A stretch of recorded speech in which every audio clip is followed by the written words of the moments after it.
Hello, everyone. Thanks so much for joining us today for Sector Signals, the trends shaping the sector in 2026. My name is Megan, and I'm the coordinator of membership and engagement here at Imagine Canada. Before we get started, we'll just go through some quick housekeeping and begin with a land acknowledgement. So, thank you. Technical considerations and meeting norms. This event is being recorded. Everyone who's registered will receive a copy, as well as members of Imagine Canada, around next week. Closed captions are enabled and can be turned on via the toolbar at the bottom of the Zoom window. Everyone is muted right now automatically, and we ask you to stay muted to avoid any feedback noises. For technical support, you can use the chat box throughout the meeting, and we'll do our best to help you. Although our event is run in English, we welcome questions and comments in both English and French. Nous vous invitons à faire des commentaires ou à poser des questions dans la langue que vous préférez, et nous vous répondrons dans la même langue dans la mesure du possible. Imagine Canada is committed to providing a safe space. Please respect the others attending this meeting. Imagine Canada's staff, operations, work, and network depend on traditional Indigenous territories to provide us physical space, sustenance, safety, and community to live, to work, live, and play. Our physical head office is located on the traditional territory of many nations, including the Mississaugas of the Credit, the Anishinaabe, the Haudenosaunee, and the Wendat. We acknowledge that these lands are covered by Treaty 13 and the Dish with One Spoon Wampum Belt Covenant.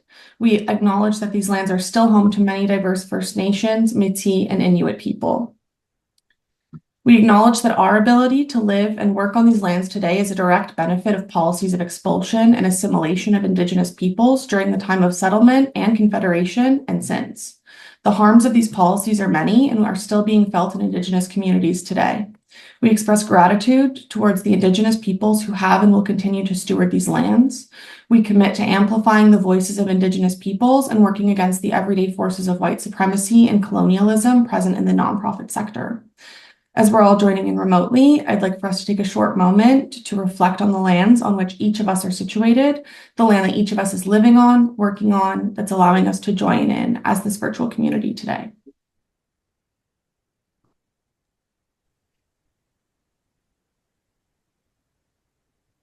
And now it's my pleasure to hand it over to the President and CEO of Imagine Canada, Bruce MacDonald.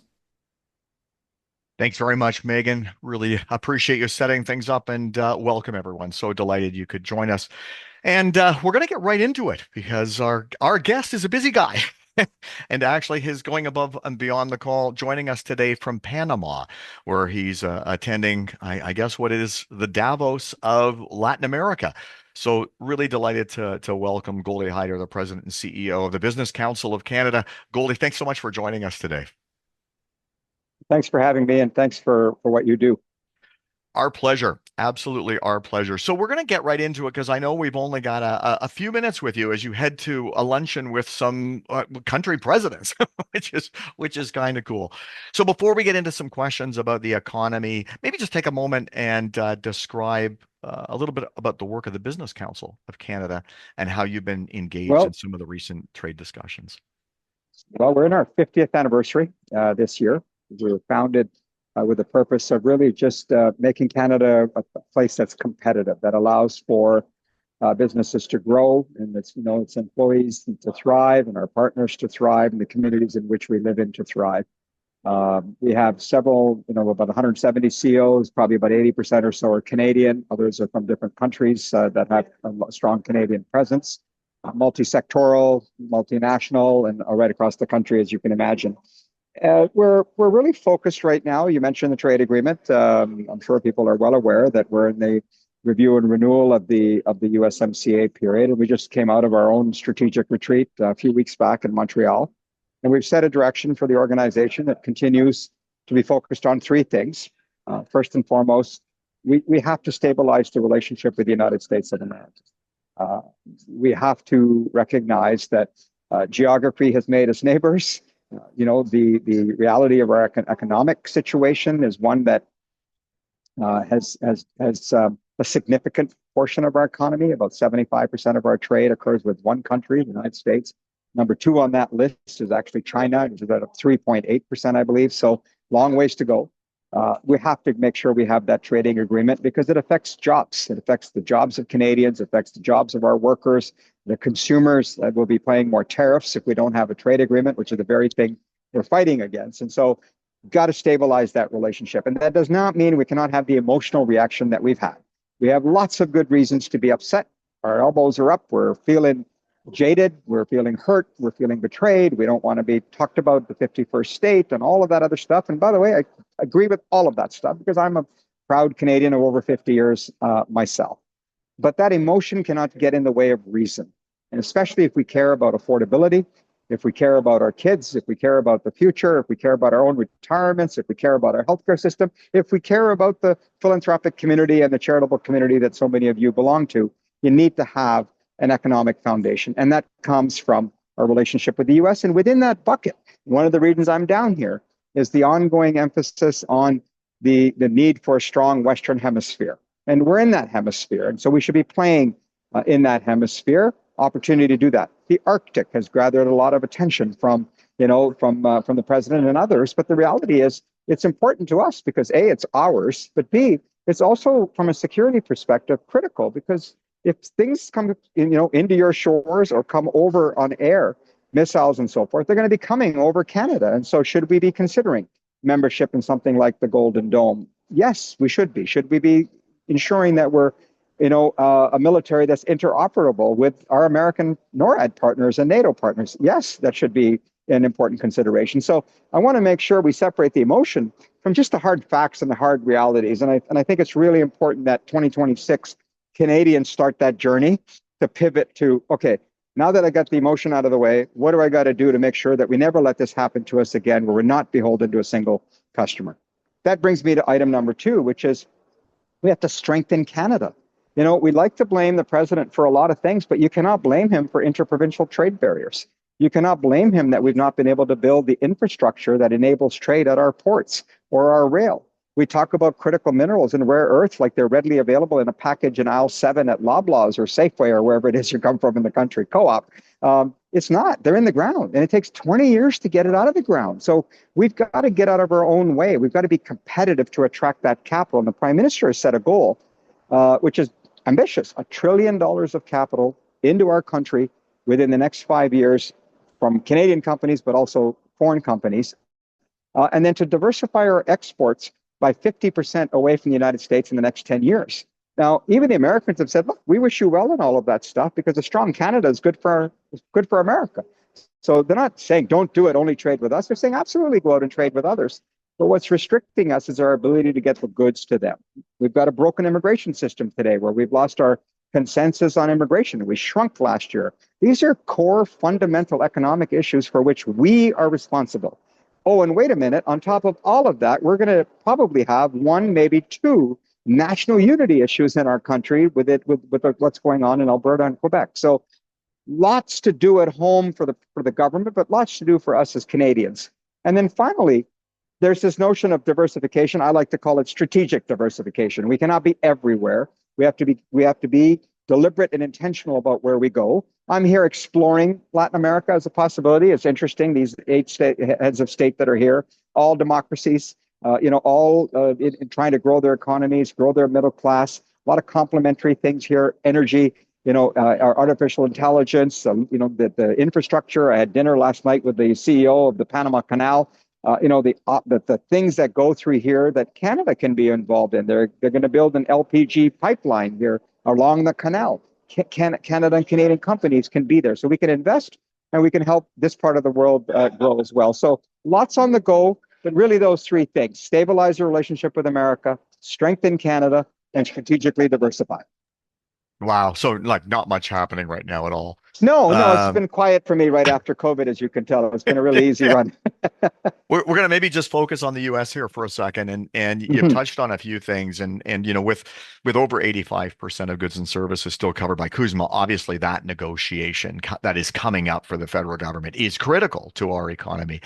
So, what do you think are some of the keys to a successful negotiation from a Canadian perspective? I mean, we see the galvanizing effect that the Prime Minister's speech had in Davos last week. We see the framework of a deal with China. How are you seeing these things factor into this upcoming negotiation? What does Canada Yeah. need to do to be successful? Well, look, the simple answer to that, whatever we do, it's a US plus strategy. We're not divorcing the United States of America. We're not devolving away from the United States of America. We are taking the foundation of our economy, which, as I said, is fundamental, and adding to it. So it's an additive exercise. I'm on my way in March, I believe, early March, to India and Australia with our Prime Minister, with a delegation of CEOs.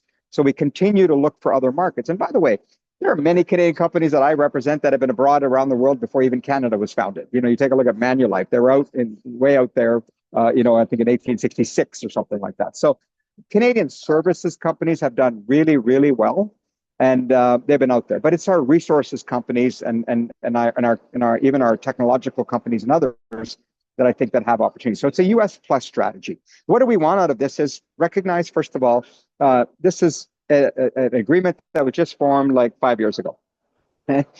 We have this clause where we have to review and renew it. And I'm so pleased that you didn't make the mistake that so many in our media make and some of our politicians make, and they hear from me every time. It is not a renegotiation. We're not sitting down and starting with a white piece of paper. We're not sitting down and going through everything. We're identifying things that we feel on all three sides. Hey, we didn't get these things across the finish line last time, or maybe the things that we agreed to have been misinterpreted by some of us. Let's make sure that we tighten those up, strengthen the foundation, and move to other issues that we may need to deal with that we have not dealt with before. So it's very much a review and renewal. We need to maintain the importance of the agreement, not just because of the economy. So those three things that I mentioned, one of my messages to Prime Minister Carney and the government has been, look, we are in agreement with you. There's not a thing that you're doing out there in terms of diversification, in terms of wanting to move on building infrastructure in Canada, in terms of making sure that we have a foundation of a strong economy to compete. We agree with you on all of those things. But what we want to be careful of is there's this impression that the Canadians are putting their emphasis on the syllable of, I'm angry. I'm really, really angry. I'm like, okay, that's just one component of it. But to understand that in order to diversify, you need to have trade enabling infrastructure. We need to scale our trade enabling infrastructure. In order to have things to get into that infrastructure, we actually have to get the resources out of the ground. They have to be expedited, the permitting that needs to take place. Right? To do all of that, you need a significant amount of capital. But let me tell you what happens, because the Prime Minister and I have been in the same room when we travel abroad. And what happens when he goes abroad is the other side either very directly or subtly inquires about what is the status of the USMCA, Mr. Prime Minister? Because we need that agreement. I'm not coming from Singapore to Canada to invest back in Vietnam. I'm coming to Canada because you give me access and proximity to North America, in addition to all of your other trading agreements. So those three things link together. We need a predictable regulatory environment. Where I am, where you are, where the United States is, all over the world, democracies are becoming a very difficult place to invest. They're unreliable because the swings come. Donald Trump approves Keystone. Joe Biden cancels Keystone. Donald Trump wants to build back Keystone. I'm telling you, the people who are making Keystone are like, we're not going on this roller coaster ride with you. We want predictability, stability, and guarantees that we don't have to do this every 4 years in a different way. So we have to figure out how to be a reliable partner. And that's the brand I most want for Canada, is a trusted, reliable partner. And it's only us who can give them that. So let's make sure we're focused on doing that by not just saying what we're going to do, but by doing it. The best evidence is an actual infrastructure project that is national interest, that is going east or west or north or south, whatever direction, but get it done. We nationalized the TMX pipeline. It's not like the internet doesn't exist around the world. People know that's what it took to get something built in Canada. So we have to show, not just tell. Amazing. So many factors coming in. I know we've only got you for another minute or two here It's before okay. you. No, keep going. I'll tell you what, you can probably got me for at least another 5 or 10 the way things are going. They're late, so keep going. Well, this is perfect. I'm gonna ask a question about the intersection of our sectors. It's interesting as we think about the charitable and nonprofit sector and this relationship with the health and well-being of the economy, which both impacts supply, in our case, meaning, resources and money, but it also affects demand, because when families are hurting, they turn to our sector for services. But it's interesting as we're thinking about engaging the federal government and we look for areas of alignment with groups like yours. I think one area that we share is in red tape reduction and government effectiveness. I mean, the Business Council's report from September of last year, like stifled by red tape, has, a number of key recommendations that the regulatory burden is growing fast. It's up 37% since 2006. The cost is real, really saying that both small business, business investment, and employment is weaker than it should be. It's interesting. Our sector has a frustration with excessively challenging requirements by government. Do you see any opportunities for combined efforts in driving change in this area? The end interests are different, but the commonality about efficiency and effectiveness is the same. Well, look, great question. And I'm so glad that people are hearing you ask it, because people think of this as just it's what business wants. But it all affects all of us. It affects us in every walk of life. You take a look at our regulatory burden in Canada is growing fast. It's up 37% since just 2006. Okay. We now have over 321,000 requirements. And the cost of that is very real. Our economy is actually 1.7% smaller. Business investment is 9% lower. And employment is 1.3% weaker than it should be. Let's face it, we're facing a malaise. Like just kind of a flat line, anemic economy, largely growing before on immigration, lost people last year, non-related news, the economy shrank as a result. So we've got all of these fundamentals of our economy that are fragile or broken. And we need to, again, can't blame anybody else for this. I mean, I've seen our country. I love Canada. But if we were discovered today, we would probably be a European Union, because we probably couldn't build the national highway, build the railway, agree on things. Look at the fights our premiers have over things. And I get it. They're elected locally. They got to defend their own interests and all of that. But we have to take a Canada first approach. No one gets elected on saying, I'm putting my country third. So it's to be Canada first. This is what we're going to do. This is how we're going to do it. We're going to do it in unity. Because there's a message I've been delivering, and I'm going to deliver it on a panel later here, because I heard it from the Panamanian president as well, is the need for unity, for like-minded people to find a way forward, to get things done, to improve the lives of our people. So you look at business ranks on regulations, the number one barrier to investment. We survey our members every time, including in this last meeting 2 weeks ago, ahead of the USMCA, regulations, regulatory burdens. You get in our way. I mean, many of our members, I just invite you to take a look at the Canadian Club of Toronto website. We posted a discussion I had back on Monday, just this Monday, with CEO of CN Rail, CEO of McCain, and the head of the trades union, Sean Strickland, with Tracy Robinson and Max Keone. And there's examples in there given by Sean saying, look, we get work when the project proceeds, but to get the project to proceed takes 4 years, but the project might last a year and a half and it's done. So it took 4 years to get to the place, but a year and a half to do an entire infrastructure project. Look at housing. We're talking about housing all the time. The issue around housing, I represent at least 6, 7 builders who tell me, look, the issues are more complicated than that, Goldy. The issues are the pancaking of regulations. We pancake those regulations, federal, provincial, municipal. Okay? That's a cost and a delay that gets passed on to, look, at the end of the day, everybody on this call pays.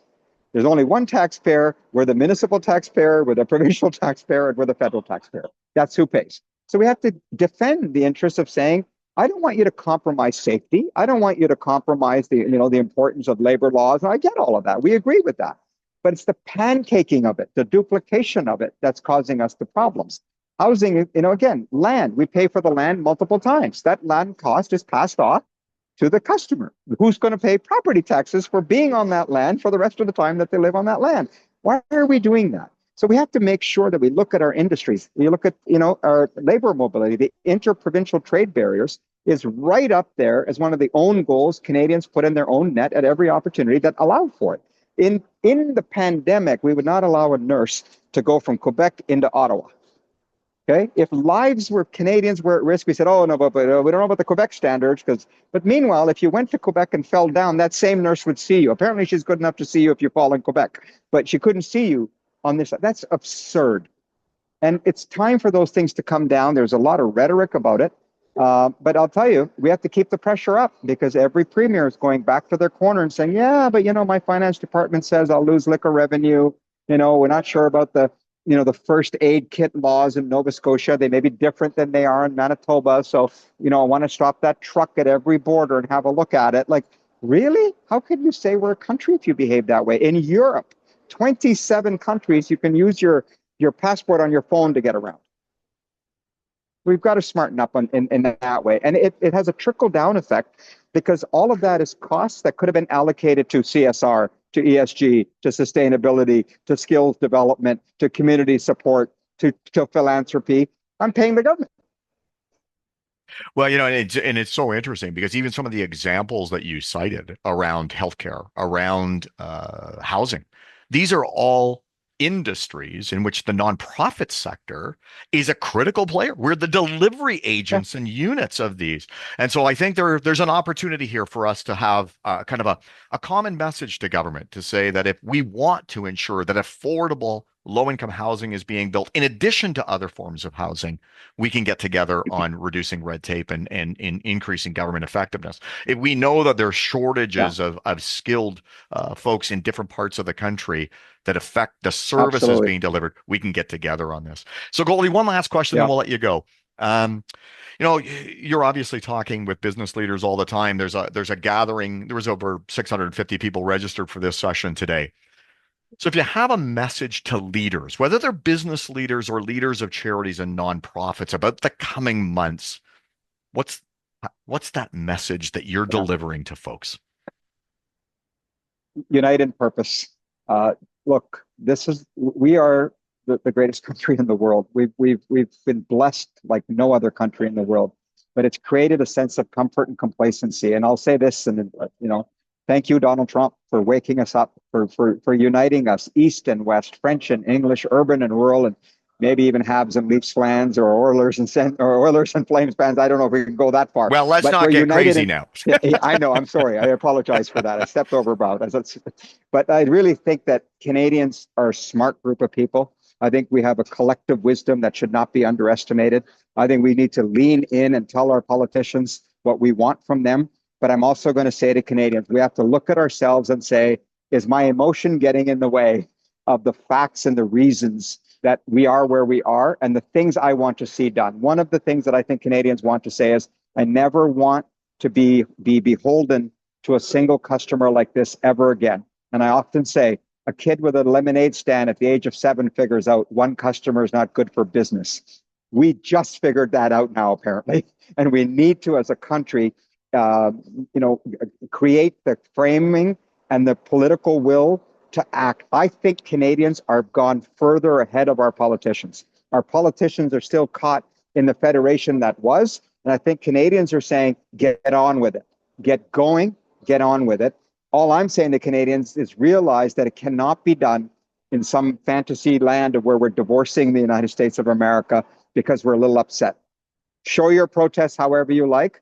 But at the end of the day, with all due respect, it's a $30 trillion economy.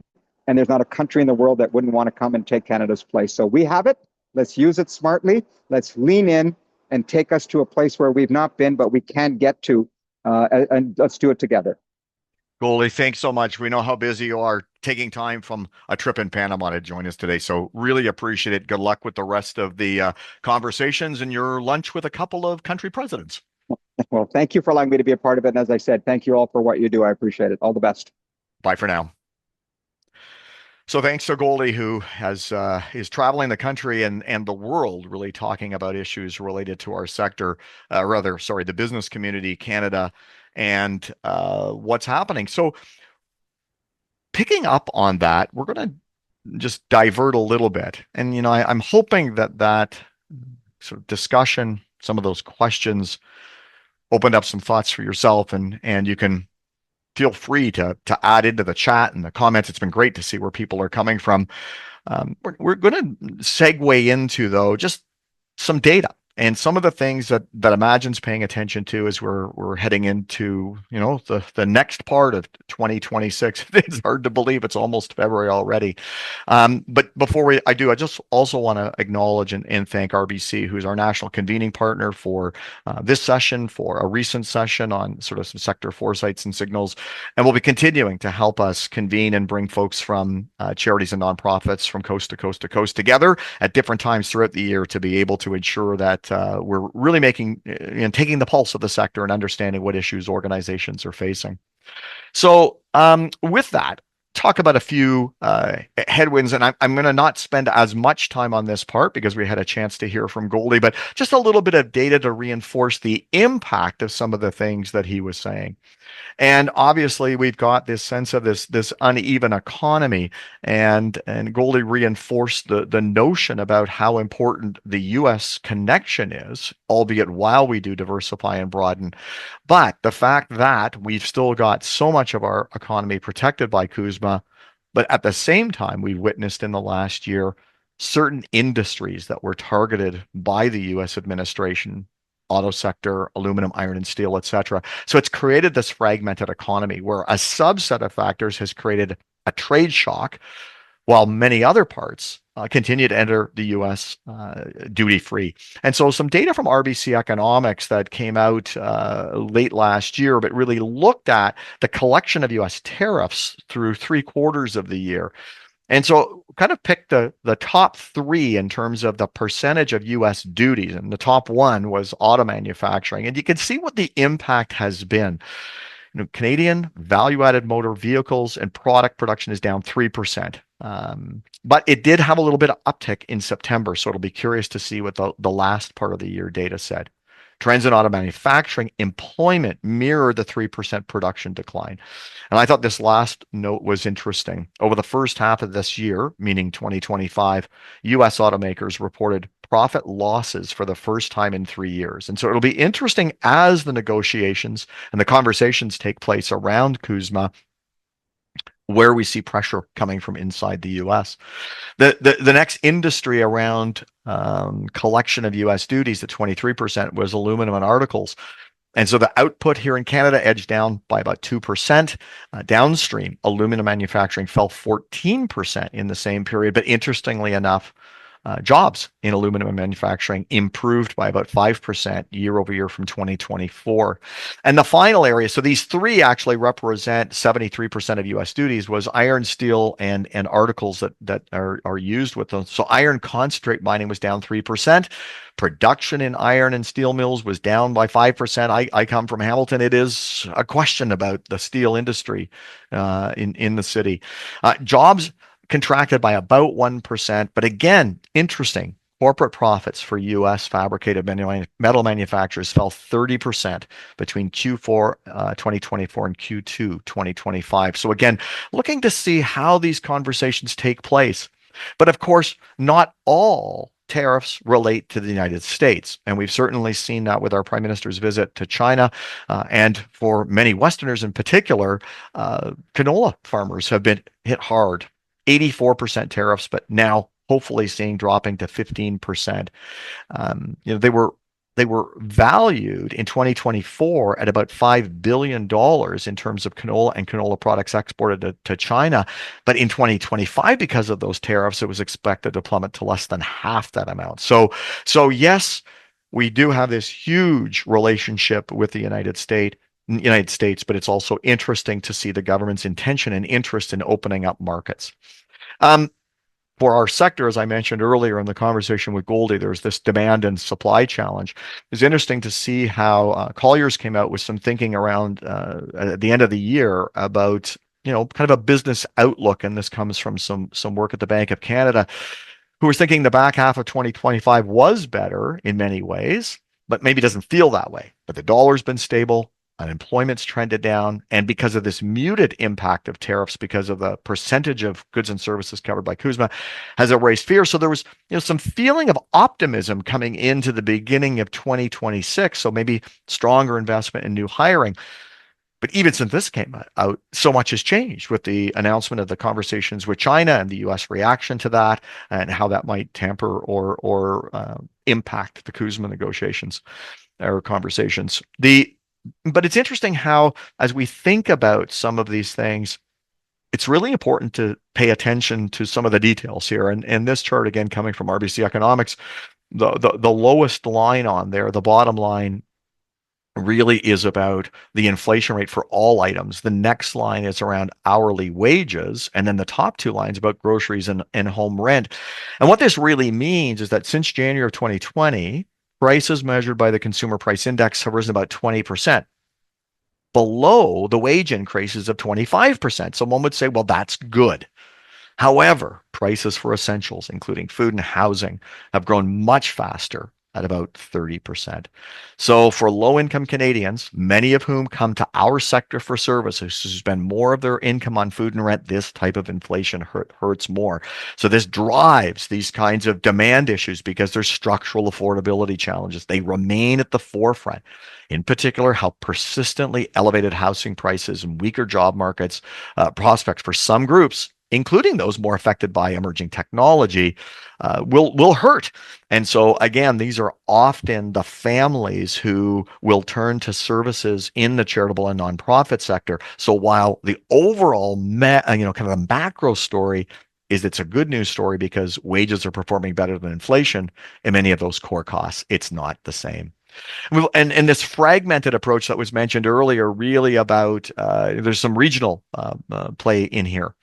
So as we think about different parts of the country, this coming from BMO economics, Alberta and Saskatchewan, having had some insulation from resources and critical minerals, have outperformed a bit this year, and preferences for domestic travel have helped in places like PEI, or having less reliance on the US market as an export market in BC, where some of those industries were really targeted in steel and auto. Quebec, Ontario, New Brunswick are expected to lag. So there are definitely regional differences as it relates to the uneven application of tariffs. One of the things, obviously, Imagine Canada spends a lot of time thinking about is the Canadian federal landscape as it relates to politics. It's interesting. I had this chart, and literally, I think yesterday, a different one came out around how our prime minister is faring. And some thinking towards the end of last year that some of the more negative impressions of the prime minister were starting to harden. Still a positive viewpoint. The one I saw just yesterday has seen a gap where the prime minister's approval, net favorable rating, has gone back up again, largely due to the speech at Davos, which has seen widespread coverage around the world, and also because of the conversations and framework with China. But for us who are working in the sector and thinking about, well, what does this mean? We are still residing in a minority government. And so these kinds of polling numbers are important because it's important to see whether the government itself would trigger an election or whether the opposition parties would come together. So they mean different things. The closer the favorability and unfavorable numbers come together, the more the opposition might be inclined to go. The wider they are, the more that the governing party might be inclined to take us to the polls. That being said, CBC News had a few stories to watch this year. We've just talked a lot about it. The North American trade agreement review begins. Just coming up very shortly now is the leadership review of the leader of the Conservative Party of Canada. And so that will be interesting in a number of fronts. I don't think at this point there's any thinking that this will require a leadership change, but the strength of the support may be an indicator around the broadening of the base there and what that might mean for a potential election. I need to update this slide because they're now two seats shy of a majority government with Chrystia Freeland's resignation. But again, we could be in a situation where the minority-majority conversation comes off the table if there were other members of parliament who crossed the floor and joined the Liberals, and they actually formed a majority government as a result of transition rather than an election. So then all of a sudden, instead of having a conversation about when is the next election, it would lock down more if a majority was formed, and also changes the nature of the legislative agenda. And of course, one that really plays into this as well is the leadership race for the New Democrats.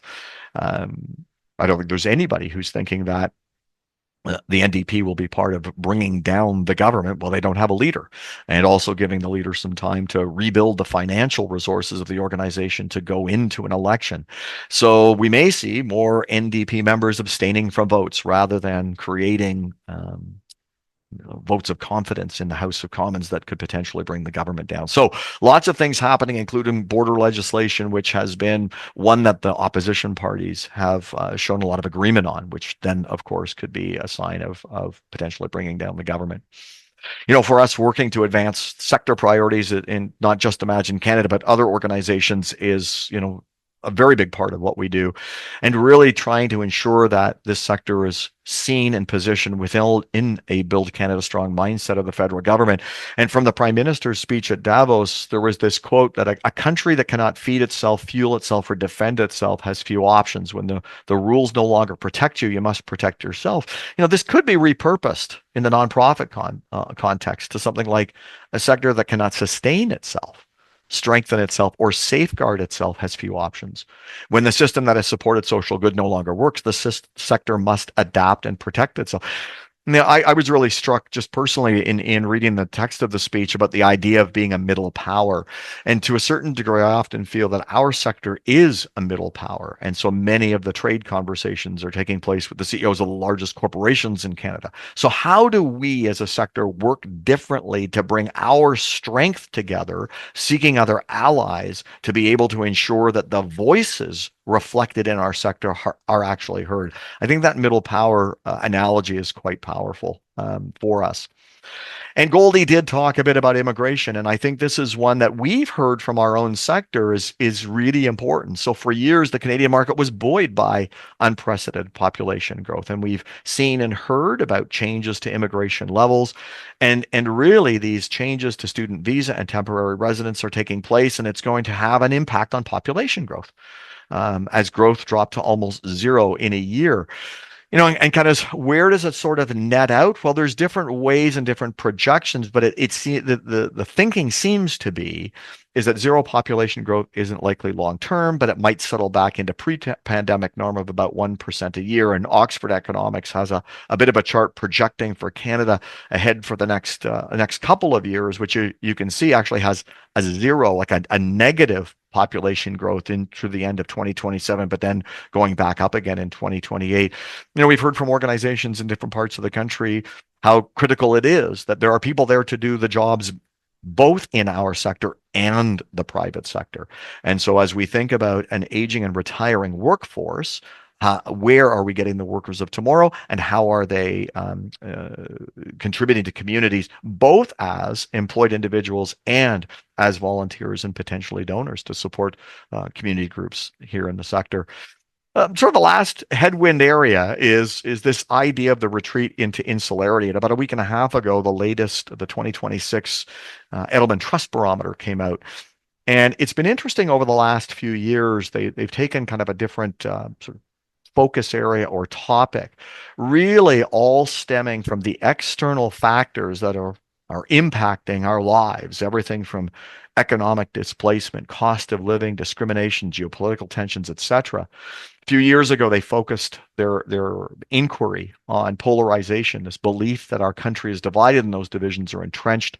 Last year, it was very much about grievance, talking about measuring resentment toward a system that's rigged against you. And this year, it's about insularity, this reluctance to trust anyone who's different from you.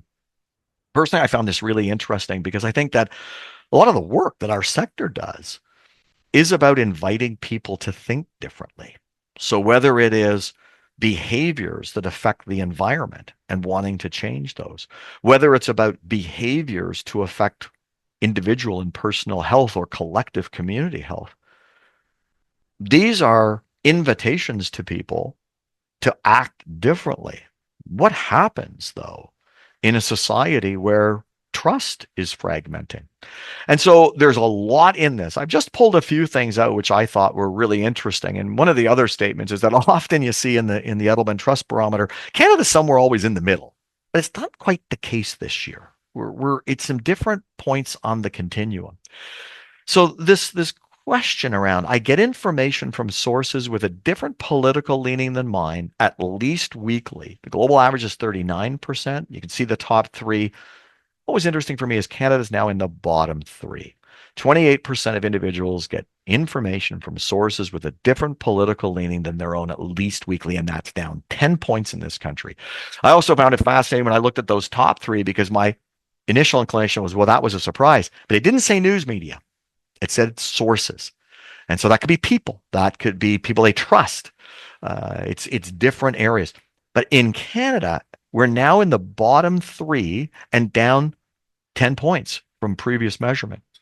Trust, this idea of trusting others. When it comes to trusting someone who lives by different core values than me, believes different facts, wants to address societal problems differently than I do, has a different culture, background, or lifestyle in mind, I'm generally, and they asked about unwilling, hesitant, or open.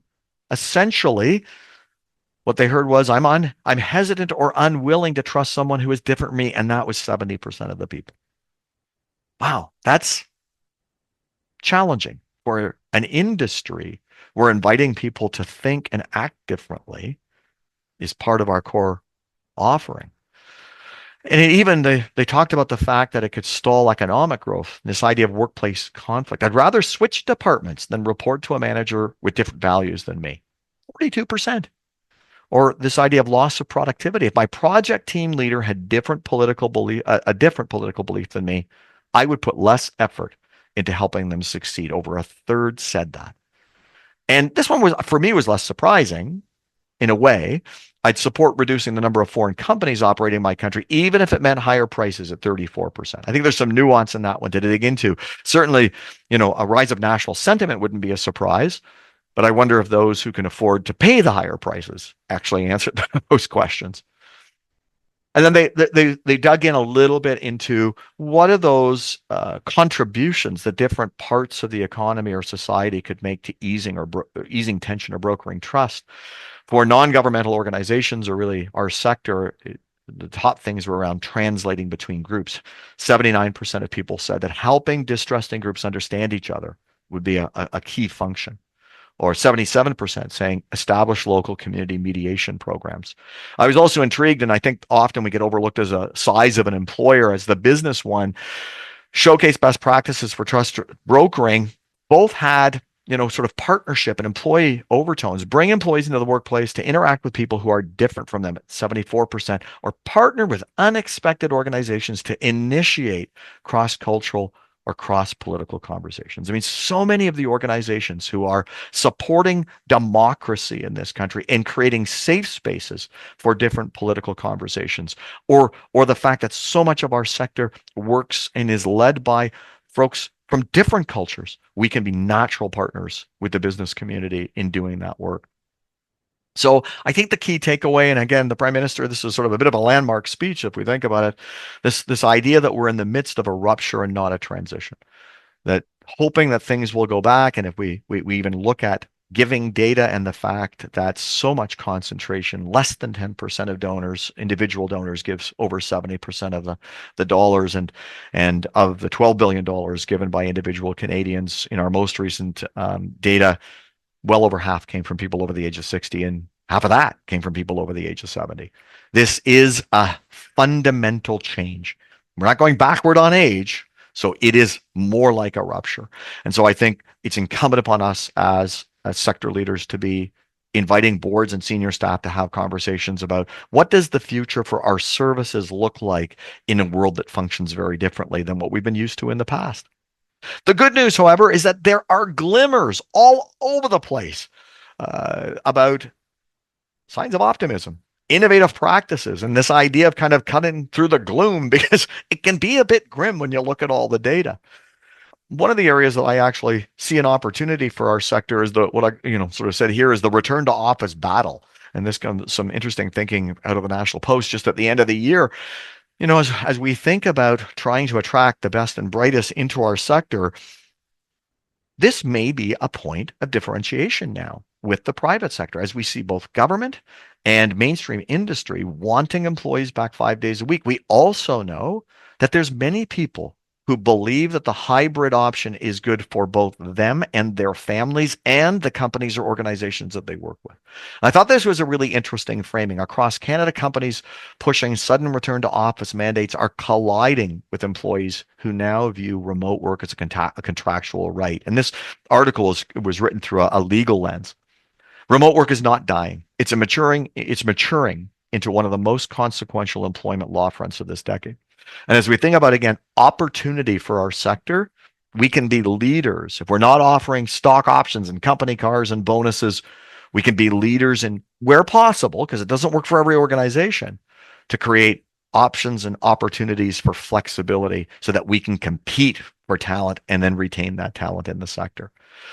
We hear a lot about volunteering, and I know our colleagues at Volunteer Canada are working hard in this, the International Year of the Volunteer. But I thought this was a really interesting one. In New Zealand, charities are turning people away wanting to volunteer amidst a flood of interest they say is linked to the high rate of unemployment. And it's interesting, they're actually tracking this now in New Zealand, where they're asking people to indicate during their volunteer application time, are they also looking for paid work at the same time? And so now that they have a bit of a sense of that, they're noticing that there's an influx of volunteer applications, and they're now thinking that this is maybe also linked to the unemployment rate. The SPCA, for example, in New Zealand saw a 32% increase in volunteer applications from June to November of last year. And just by way of comparison, the unemployment rate in New Zealand was about 5.3% in September. It was about 6.8% in January, just our most recent number. But I'm not sure we've heard a narrative or a story that the link between volunteerism and unemployment, if anything, has been the other way in Canada. What we've been hearing from folks is that maybe that time that people used to have to volunteer, they're having to pick up a second job in order to make ends meet during this affordability time. So it'd be interesting to watch this and see if there's a way to flip this and make sure that we're leaning into maybe a trend that's starting in another country that might work for us. And I think too, seeing an innovation mindset, and there's lots of Canadian examples. I thought this was an intriguing one out of Brazil, and it relates to the use of AI. And this AI chatbot called Tanya AI, which has been created by the indigenous community in Brazil, and it stores traditional knowledge about basketry techniques, medicinal plants, animal behavior, oral stories, etc. It's taking that wisdom that lives only in the memories of indigenous elders. But I thought, for me, what was really interesting was that sets it apart is ownership, and the data stored locally, not on the cloud, and the community decides which parts get shared with the world. And I know, as we're thinking about AI and its effect on our sector, its opportunity, some of the challenges, we can see here are examples of how an innovation mindset is being applied while understanding risk and the guardrails. And I would invite you to take a look through the Canadian Centre for Nonprofit Digital Resilience and Imagine Canada report that's just come out about use of AI in our sector. And just a couple of top line findings: 80% of respondents report that their organizations are using AI in some ways. However, most are using it in a relatively limited way, with 50% using it for 3 or fewer organizational activities, and only 1/5 are using it for 7 or more activities. So while I did situate this in the innovation area, it's interesting too. About a third say they have policies to guide their staff on how to use it. Just under 2/3 are using AI. They lack formal policies around AI use and are not currently working to develop them. So I think it's great to have an innovation mindset, but I invite you to go deeper into the report to also be thinking about how is that being done in a safe and responsible way around data protection and cybersecurity. So that actually kind of brings us to the end of the sort of formal comments and remarks. And again, I just want to thank everybody for taking the time to join us today. And I'm just going to stop sharing. I've not been able to kind of keep an eye on the chats. I think there is one thing in, oh yes, so Marlo, thank you. Yeah, so more of a comment really about yeah, so Goldie did talk a fair bit about investing in pipelines. And I think it'll be in to your point about renewable energy, I think pipelines right now are one of those most visible things that have certainly captured the imagination. But I think that that's again where our sector can play such a role to be able to be talking about pipelines are yes, a part of the economic puzzle, but as we think more down the road and down the future, how are we ensuring that renewable energies, that the participation of First Nations communities is absolutely a part of that going forward. Um, so I just maybe will invite if there's anybody that does have a quick comment or thought, to just drop it in the chat or into the Q&A. And if not, we'll hand you back a few minutes in your day. And again, just say thank you for attending. Oh, it's so interesting. I have seen an increase in volunteerism in the organization. Many are newcomers trying to get Canadian experience. Yes. And certainly that mirrors some of the findings that we've seen in certainly in the 2024 newcomer and multicultural study, that we saw that folks coming to this country are deeply interested in being connected and invested in their communities. And so that's great to see that there's a rise in volunteerism, particularly amongst Canadians. What do you think of the top three reasons that 50% of the $12 billion in Canada came from people 60 plus? Oh, well, I get to kind of just go off the cuff here. This is fun. Thanks, Brian. Well, I think there's a few things. I think one is individuals that grew up individuals who are 60 plus grew up in a time and an era where there were institutions or conduits that fostered conversations around giving, neighborhood, empathy, caring, whether they were places of worship, whether they were service clubs, living in rural Canada. Often the data shows those are some of the most generous folks in the country. And I think as we think about a society that is more polarized, more disconnected, maybe also feeling a bit more lonely, that it's a bit of a challenge to be able to see a future where if people aren't as connected with each other, that they also want to share that in terms of time or money. And so I think there's an underlying change that's happening here in Canada, that as those who have been raised in a nation that talked about those things age out, we have to be asking, where are those conversations around giving, generosity? And we know that Canada Helps in their new children's book. What a great way to be fostering generosity in the next group of citizens who will grow up. So there's just a couple of thoughts on that one. So before folks also start dropping off, I do want to give another shout out to RBC and thanks, because the opportunity to be able to be doing some convenings this year is really being supported by them, and we're really very, very grateful for their support. So I don't necessarily see any other questions or anything, but oh, hang on. Question: are there certain causes in Canada that are being prioritized for giving versus others in your research? Yes. So yes, there are. We've got some upcoming data that will be looking at that, and we'll be able to provide that publicly, because there are causes that just historically and naturally, in meaning they're oftentimes viewed as supporting the most vulnerable, that attract more than others. And we're just sort of drilling down into that data to see if we can get beyond the broad classifications to provide more specificity. So yeah, some information coming on that. Would the advice be geared towards getting charitable status or remaining in nonprofits? Well, that's a complex question. I think that really depends on your organization. Does it have a charitable purpose that would get registered as a charity? And as well, what would you see both the advantages or disadvantages to being part of a charitable construct, which has greater accountability, but also an attractiveness of a charitable donation tax receipt? So I think that's kind of an offline conversation. Okay, thank you. I'd happy to chat or connect with you offline on that, because I think that would require a bit more time than a kind of a pod psychology response from me.